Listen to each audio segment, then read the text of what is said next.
জবর মা ফালাম্মা জবরে বামে কালি আলিফ কালিফ মাদ্দে আসলি মা ফালাম্মা হামজা জবর আ মাদের বামে লম্বা হামজা তিন আলিফ মাদ্দে মুনফাসিল বলেন বাঁকা চিহ্নের ডানে বামে মাথা যদি চিকন হয় দম পেলিলে এক আলিফ নইলে তিন আলিফ টানতে হয় মা মা কয় আলিফ টানবো মা তিন আলিফ টানবো মাদের বামে লম্বা হামজা তিন আলিফ মাদ্দে মুনফাসিল বাঁকা চিহ্নের ডানে বামে মাথা যদি চিকন হয় দম পেলিলে এক আলিফ মা হামজা জবর আ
এই মাদ্রাসার নাম হচ্ছে সর্বশ্রেণী বাগবাড়ি নুরানি আবেদিয়া মাদ্রাসা।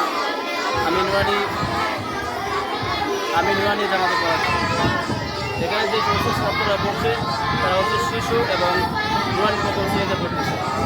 তারা কায়দা আমপারা এ দুটা নিয়ে পড়তেছে। আশা করি তারা ইনশাল্লাহ ভালো রেজাল্ট করবে, এ আশা এবং প্রত্যাশা সকলের কাছে।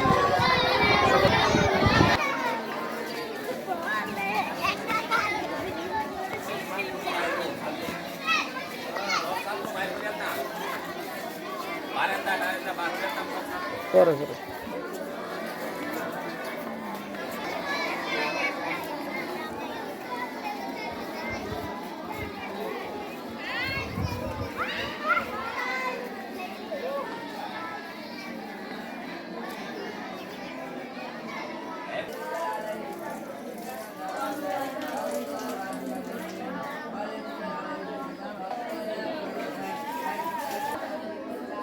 আসসালামু আলাইকুম রহমতুল্লাহি ওয়া বারাকাতুহু।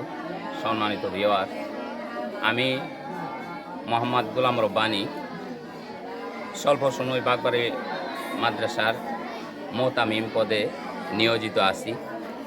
এই মাদ্রাসাটি 2014 সালে প্রতিষ্ঠিত হয়। এলাকাবাসী সহযোগিতা, দূর দূরান্তে যারা দানবীর রয়েছেন ওনাদের অনেক দানের বদৌলতে এখানে জঙ্গলের মতো ছিল, গাছগাছরা ছিল। এই জায়গা এলাকাবাসীর উদ্যোগে ইনশাল্লাহ এখানে একটি মক্তব প্রাথমিক পর্যায়ে তৈরি করা হয়। এই মক্তব থেকে এখন বর্তমানে প্রায় শতাধিক ছাত্র এই মাদ্রাসায় হেফজ এবং নাজেরা নুরানিতে বর্তমান ওনারা শিক্ষায় নিয়োজিত আছেন। আরও বাহির থেকে অনাবাসিক ছাত্রছাত্রী সকালবেলা আইসা এখানে শিক্ষা গ্রহণ করে।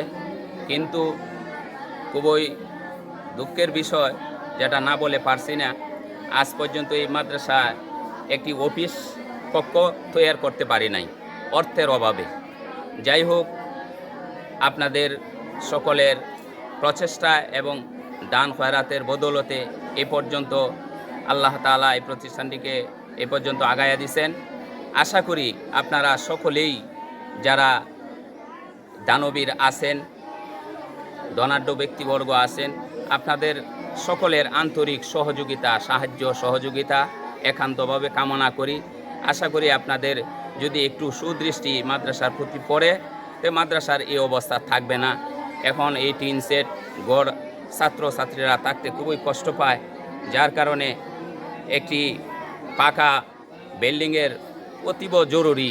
আরও অনেক আবাসিক ব্যবস্থা, অনেক ত্রুটি বিচ্যুতি আছে। আমরা এই অবস্থায় আছি, আপনাদের সকলের সহযোগিতা একান্তভাবে কামনা করছি।